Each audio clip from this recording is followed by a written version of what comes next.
Hello दोस्तों, स्वागत है आपका आपके अपने ही YouTube channel red mark online पर। कैसे हैं दोस्तों, कैसी चल रही है पढ़ाई?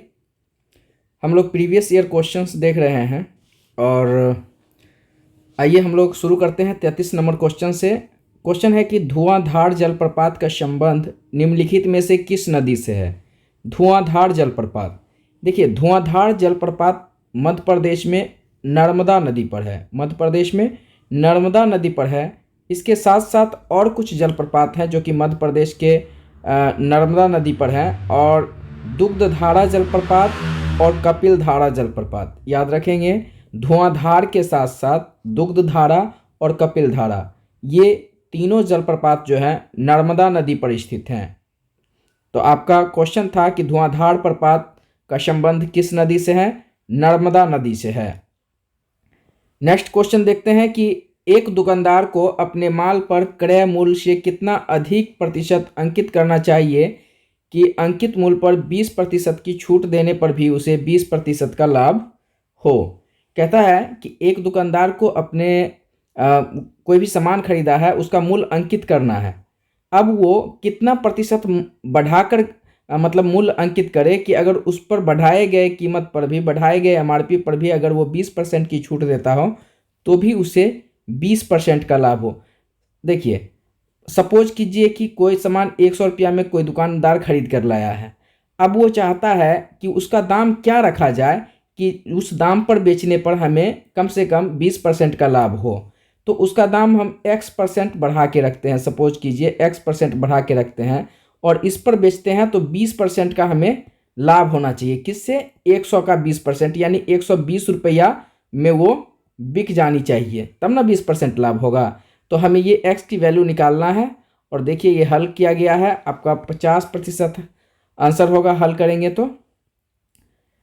नेक्स्ट क्वेश्चन है कि गुरु दक्षिणा शब्द में कौन सा समास है? गुरु दक्षिणा शब्द में समास पूछ रहा है, तो गुरु दक्षिणा शब्द में तत्पुरुष समास है। डिटेल्स दिया गया है, आप देख लीजिए और समास का एक क्लास तो जरूर कर लीजिए। समास हिंदी में पूछे जा रहे हैं, कोई भी एग्जाम में हो संधि और समास पूछे जाते हैं। नेक्स्ट क्वेश्चन है कि सिनेमैटोग्राफ संशोधन विधेयक 2023 यानी ये करंट का क्वेश्चन है कि सिनेमैटोग्राफ संशोधन विधेयक 2023 का मुख्य उद्देश्य क्या है? तो ये पायरेटेड फिल्म कंटेंट पर रोक लगाया और आयु अनुसार रेटिंग सुनिश्चित किया। ये दो चीज़ किया सिनेमैटोग्राफ संशोधन विधेयक 2023 में। चलिए नेक्स्ट क्वेश्चन देख लेते हैं।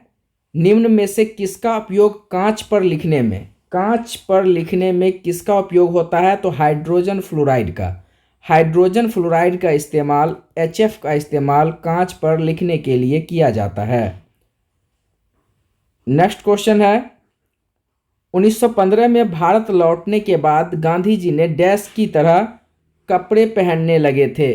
तो देखिए कपड़े पहनने लगे थे, ये काठियावाड़ी किसान की वेशभूषा को धारण कर लिया था गांधी जी जब 1915 में ये दक्षिण अफ्रीका से वापस आए थे। और 1921 में जो है सो वो मतलब कि काठियावाड़ी किसान धोती कुर्ता पहनते थे, तो धोती कुर्ता काठियावाड़ी किसान की तरह धोती कुर्ता और मुरेठा बांधने लगे। लेकिन बाद में 1921 में वो जो है सो सिर्फ धोती पर आ गए, यानी लंगोट पर आ गए थे किसान। तो ये नेक्स्ट बात। चलिए आगे देखते हैं। 39 नंबर क्वेश्चन है कि मध्यकाल में सामंत को उसका लॉर्ड जो जमीन देता था वह क्या कहलाती थी? मध्यकाल में जो सामंत को जमीन दिया जाता था उसके मालिक के द्वारा, लॉर्ड के द्वारा, उसे फीफ कहा जाता था। 40 नंबर क्वेश्चन है कि निम्न में से कौन सा मिश्रण है? तो आश्रित जल जो है मिश्रण नहीं है। आश्रित जल क्या है? आश्रित जल जो है सो यौगिक है जो एक ही प्रकार के अणुओं से मिलकर बने होते हैं। नेक्स्ट क्वेश्चन है एक देश में एक विशेष वर्ष के दौरान उत्पादित सभी अंतिम वस्तुओं और सेवाओं के कुल मूल्य। देखिए दिया है एक देश में यानी देश के अंदर की बात कही जा रही है, और देश के अंदर की बात होगी तो सकल घरेलू उत्पाद या GDP होगा। टोटल उत्पादन जो है, चाहे वह वस्तुओं का हो या सेवाओं का, वो GDP कहलाएगा। अगर ये जो है गैर निवासी और निवासी दोनों तरह के उत्पादन करने में इसमें शामिल होते हैं। नेक्स्ट क्वेश्चन है कि प्रथम विश्व युद्ध का तत्कालीन कारण क्या था। देखिए, ऑस्ट्रियन राजकुमार फर्डिनेंड की हत्या 28 जून 1914 को ऑस्ट्रियन राजकुमार फर्डिनेंड की गोली मारकर हत्या कर दी गई थी और इसका जिम्मेवार जो है ऑस्ट्रिया ने इसका जिम्मेवार सर्बिया को ठहराया और इसलिए जो है सर्बिया पर इन्होंने युद्ध कर दिया, मतलब हमला बोल दिया और इस तरह से प्रथम विश्व युद्ध की शुरुआत हो गई। फर्डिनेंड की हत्याकांड जो हुआ था उसको साराजोवा हत्याकांड के नाम से जाना जाता है। नेक्स्ट है कि नवनिर्वाचित लोकसभा में तत्कालीन अध्यक्ष यानी प्रोटेम स्पीकर को कैसे चुना जाता है। देखिए, अध्यक्ष चुनने से पहले कार्यवाही चलाने के लिए राष्ट्रपति के द्वारा प्रोटेम स्पीकर चुना जाता है। ठीक है, लोकसभा अध्यक्ष से पहले प्रोटेम स्पीकर चुना जाता है ताकि कार्यवाही शुरू की जाए और फिर अध्यक्ष का चुनाव हो, लोकसभा अध्यक्ष का चुनाव हो, स्पीकर का चुनाव हो। इससे पहले प्रोटेम स्पीकर को चुना जाता है और इसके लिए कोई एक विशेष नियम नहीं है। यह है कि लोकसभा के वरिष्ठतम सदस्य को ही प्रोटेम स्पीकर चुन लिया जाता है और इसकी नियुक्ति राष्ट्रपति के द्वारा होती है। नेक्स्ट क्वेश्चन है कि कौन सा देश G20 का सदस्य नहीं है।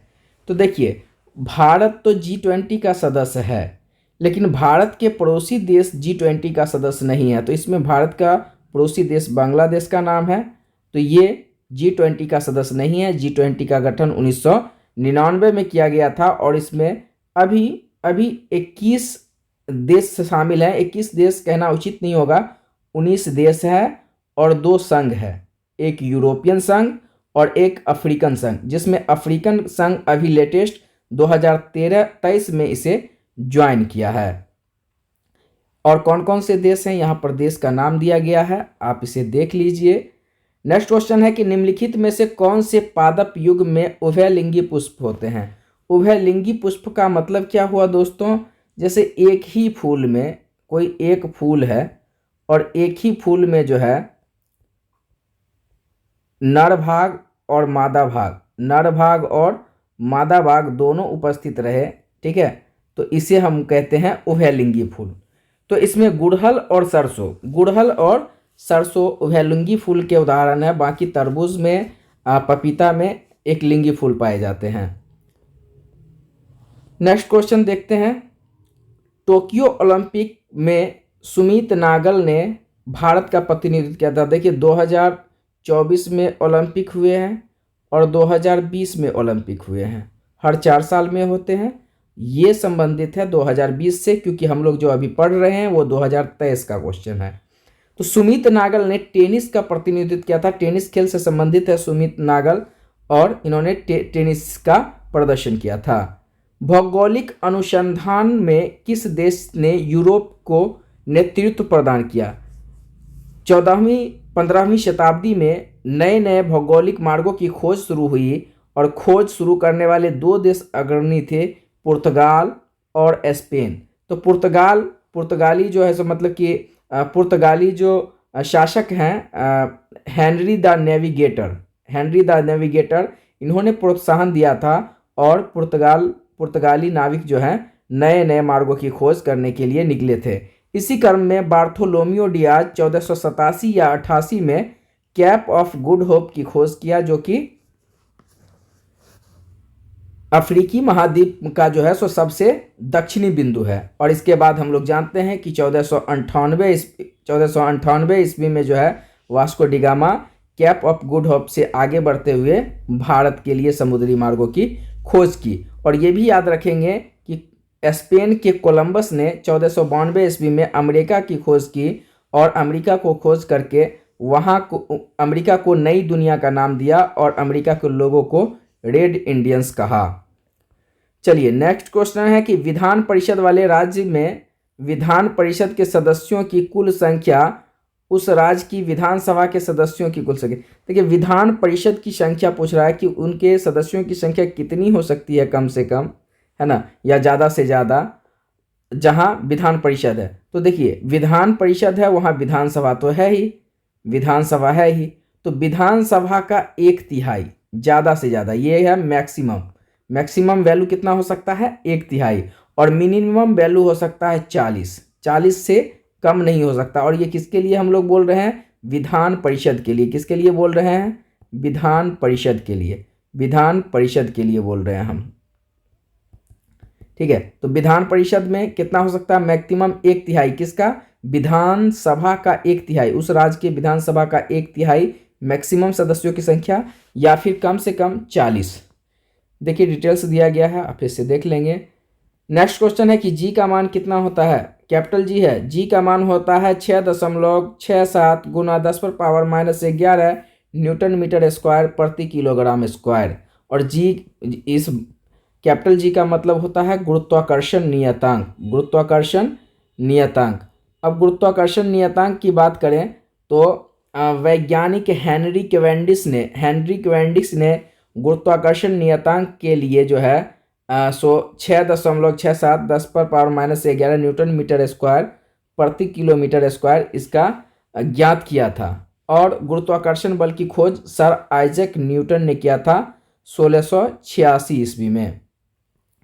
नेक्स्ट क्वेश्चन है कि डेमोस शब्द का क्या अर्थ है? डेमोस शब्द, देखिए दो शब्द है डेमोक्रेसी। डेमोक्रेसी दो यूनानी शब्द है जिससे मिलकर बना हुआ डेमोक्रेसी, और ये दो शब्द हैं डेमोस और क्रेशिया। डेमोस का मतलब होता है जनता और क्रेशिया का मतलब होता है शासन, अर्थात जनता का शासन ही डेमोक्रेसी है। और इस तरह से डेमोस का अर्थ हो जाता है जनता और क्रेशिया का मतलब होता है शासन। 51 नंबर क्वेश्चन है कि अप्रैल 2023 में प्रमुख फसल बीमा योजना, नाम क्या है फसल बीमा योजना का? प्रधानमंत्री फसल बीमा योजना, है ना, प्रधानमंत्री फसल बीमा योजना। इसके 7 वर्ष पूरे हो गए हैं, 7 वर्ष पूरे हो गए हैं। और ये शुरुआत हुआ था इसका 13 जनवरी 2016 को प्रधानमंत्री मोदी के द्वारा, जो कि 2023 में 7 वर्ष पूरा कर लिए हैं। बक्सा टाइगर रिजर्व, नहीं बुक्सा टाइगर रिजर्व किस राज्य में स्थित है? तो देखिए पश्चिम बंगाल में स्थित है बुक्सा टाइगर रिजर्व। आप अगर एक कॉन्शियस स्टूडेंट हैं और एग्ज़ाम की तैयारी करते हैं और अच्छे से तैयारी करना चाहते हैं तो ज्योग्राफी के अंतर्गत आप इस तरह के टॉपिक्स को, जैसे टाइगर रिजर्व हो गया, है ना, इसके अलावा जो है सो ताप विद्युत केंद्र हो गया, नदी घाटी परियोजना हो गया, इन सब को जरूर याद कर लेंगे क्योंकि अधिकांश एग्जाम में कोई ना कोई प्रश्न इन टॉपिक्स से जरूर आता है। नेक्स्ट है संविधान का अनुच्छेद 25 किससे संबंधित है? तो संविधान का अनुच्छेद 12 से अनुच्छेद 35 तक संबंधित है मौलिक अधिकार से, और अनुच्छेद 25 का संबंध है धर्म की स्वतंत्रता से, धार्मिक स्वतंत्रता से। नेक्स्ट क्वेश्चन है कि नाबीब मरुस्थल कहाँ है? नामीबिया तो अफ्रीका में है, तो नाबीब मरुस्थल अफ्रीका में है। पुस्तक हिंद स्वराज का रचना किसने किया है? तो हिंद स्वराज महात्मा गांधी के द्वारा लिखा गया है। कब?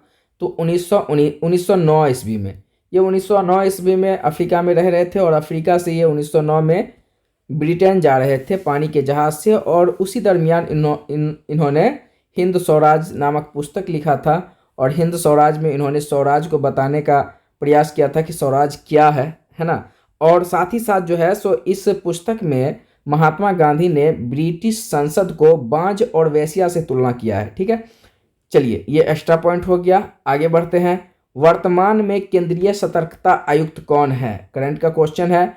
और पीके श्रीवास्तव केंद्रीय सतर्कता आयुक्त हैं, है ना। इसका जो है केंद्रीय सतर्कता आयोग का गठन 1964 में किया गया है। और किस समिति के सिफारिश पर?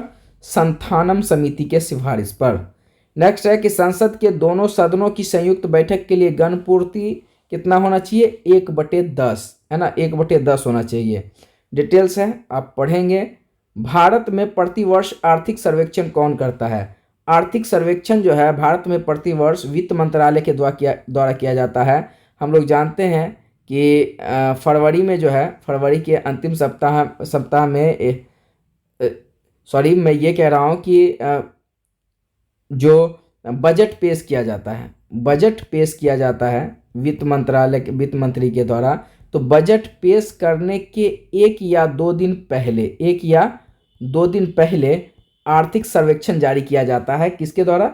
वित्त मंत्रालय के द्वारा ही। नेक्स्ट क्वेश्चन है कि 3600 रुपये का 10% प्रति वर्ष की दर से 3 वर्ष का चक्रवृद्धि ब्याज क्या है, जबकि ब्याज वार्षिक गणना किया जाता है, ब्याज का वार्षिक गणना किया जाता है। आप हल कर देख लेंगे। ये चक्रवृद्धि ब्याज का क्वेश्चन है, आप इसको हल करेंगे, फॉर्मूला दिया गया है, हल हो जाएगा। नेक्स्ट क्वेश्चन देखते हैं कि संसाधन जो वर्षों के उपभोग से समाप्त हो जाते हैं उन्हें क्या कहते हैं। तो जो संसाधन यानी जो चीज़ें हम उपयोग में लाए और वो ख़त्म हो जाए उसे अनवीकरणीय संसाधन कहते हैं। क्या कहते हैं? अनवीकरणीय संसाधन, है ना। इसका निर्माण तो होता है लेकिन इसका निर्माण बहुत समय लगता है इसमें। जैसे कोयला का निर्माण लाखों वर्षों में होता है ना, लाखों वर्षों में होता है। तो ऐसा तो नहीं है कि जो हम इसका इस्तेमाल कर रहे हैं ये घट नहीं रहा है, ये घट रहा है और ख़त्म भी हो सकता है, और ऐसे संसाधन को अनवीकरणीय संसाधन कहा जाता है। नेक्स्ट क्वेश्चन है कि जीवों के परिरक्षित अवशेष को क्या कहते हैं। तो जीवों के जो अवशेष बचे हुए रह जाते हैं ना उसे जीवाश्म कहा जाता है, जीवाश्म कहा जाता है। जैसे कोई जीव जंतु या पेड़ पौधे बहुत पहले मिट्टी में दब गए, चट्टानों में दब गए और उसके अवशेष जो अब मिलते हैं तो उसे जीवाश्म कहा जाता है। क्या कहा जाता है? जीवाश्म कहा जाता है। चलिए बहुत टाइम हो गया, फिर हम लोग नेक्स्ट क्लास में देखेंगे। तब तक के लिए धन्यवाद।